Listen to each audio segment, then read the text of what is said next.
السلام علیکم ورحمۃ اللہ وبرکاتہ۔ الحمدللہ وحدہ والصلاۃ والسلام علی من لا نبی بعدہ۔ اسلام اور ایمان کی بحث ہم کر رہے ہیں۔ اسلام ظاہر کے اعمال کو کہتے ہیں، ایمان دل کے اور باطن کے عقائد کا نام ہے۔ وہ جتنے عقائد مضبوط ہوں گے، اسلام اتنا زیادہ اچھا بن کر عبادات بنے گا، کلمہ بنے گا، نماز بنے گی، روزہ بنے گا، اور زکوٰۃ بنے گی، اور حج بنے گی، اور جہاد بنے گا۔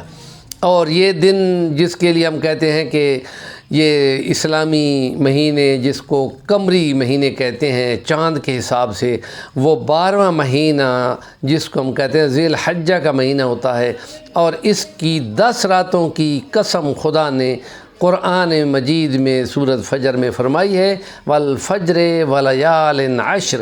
یہ 10 راتیں ہیں جن کی قسم خدا نے اٹھائی ہے، اور اس کی 10 دنوں کی خاص فضیلت ہے کہ اس میں اگر روزہ رکھا جاتا ہے تو نبی پاک صلی اللہ علیہ وسلم نے روزے رکھے ہیں پہلے ذی الحجہ سے لے کے 9 ذی الحجہ تک، اور ہر روزہ جو ہے سال کے برابر عبادت کا مقام رکھتا ہے، اور اس کی راتوں کی عبادت اور رمضان المبارک میں لیلۃ القدر والی رات کے برابر چلی جاتی ہے۔ یہ بہت بڑی والی فضیلت رکھتی ہے، اور اس میں جو ذکر اذکار کیے جاتے ہیں وہ بہت بڑی فضیلت رکھتے ہیں۔ اور پھر 9 کو جو روزہ رکھا جاتا ہے، نبی پاک نے فرمایا کہ اس روزے کی شان یہ ہے کہ میں اللہ سے امید رکھتا ہوں کہ 1 سال پہلے کے گناہ اور 1 سال بعد والے کے گناہ، وہ 2 سالوں کے برابر کے گناہوں کا کفارہ ہو جائے گا۔ اور اگلا دن جو ہے قربانی کا دن ہے، اس قربانی کی بھی خاص فضیلت ہے، اور حجاج کرام کے ساتھ مشابہت بن جاتی ہے کہ جس میں وہ حج کے بعد قربانی کرتے ہیں اور اپنے بال ترشواتے ہیں۔ اور یہ جو قربانی کی جاتی ہے، اس میں جانور کے جسم پر جو بال ہوں، ان بالوں کی لا تعداد کے مطابق، بہت کثرت کے مطابق خدا پاک انسانوں کو خدا پاک کثیر تعداد میں لوگوں کو خلاصی دیتا ہے۔ باقی کسی دن میں اتنی اس کی مغفرت نہیں ہوتی جتنی اس دن میں ہوتی ہے۔ تو یہ خاص دن ہے۔ ان دن کی یہ فضیلت ہے کہ اس میں عبادات بہت زیادہ کرنی چاہیے۔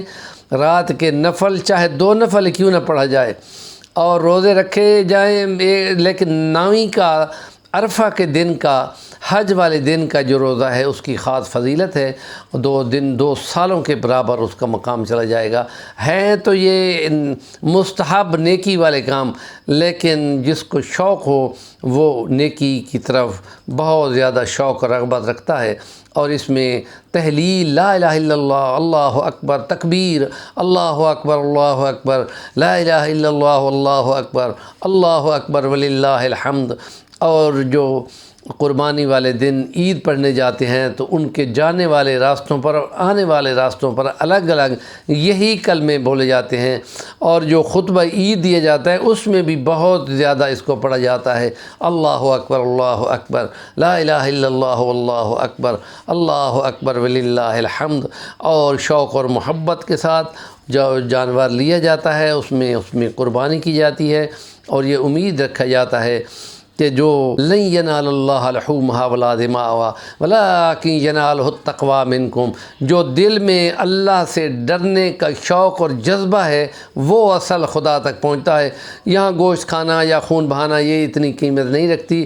اللہ سے ڈرنے والے بھی ڈرتے ہیں اور اچھی قربانی کرتے ہیں، اور خدا کی رضا کے جتن کرتے ہیں، روزہ بھی رکھ لیتے ہیں، نفل بھی رات کو پڑھ لیتے ہیں، ذکر اذکار بھی کر لیتے ہیں، تکبیریں بھی بہت پڑھتے ہیں، تحلیلیں بھی بہت پڑھتے ہیں، لا الہ الا اللہ، لا الہ الا اللہ، افضل الذکر لا الہ الا اللہ، وہ بہت زیادہ پڑھتے ہیں، قرآن مجید کی تلاوت کرتے ہیں۔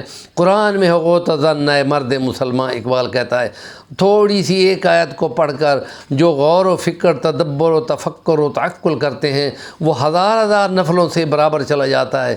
اس لیے جو غور و فکر کرتا ہے وہ بہت جلد خدا تک پہنچتا ہے۔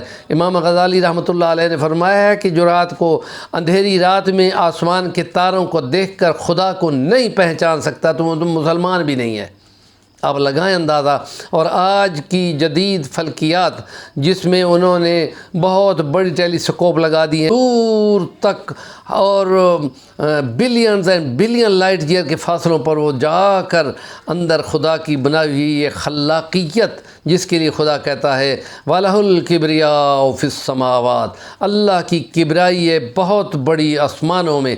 تو آسمانوں کو جب دیکھتے ہیں تو اس سے بھی زیادہ اونچا اور زیادہ وسیع آسمان اور موجود ہوتا ہے، اور یہ اللہ کی قدرت اور ہیبت اور عظمت کی دلیل ہے۔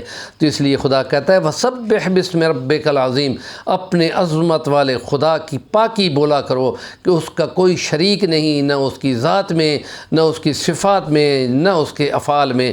ہمارے چینل کا نام ہے صفی الرحمن الوانی، ضرور سبسکرائب کریں اور آگے ضرور کنوے کریں تاکہ آپ کو پورا ثواب ملے۔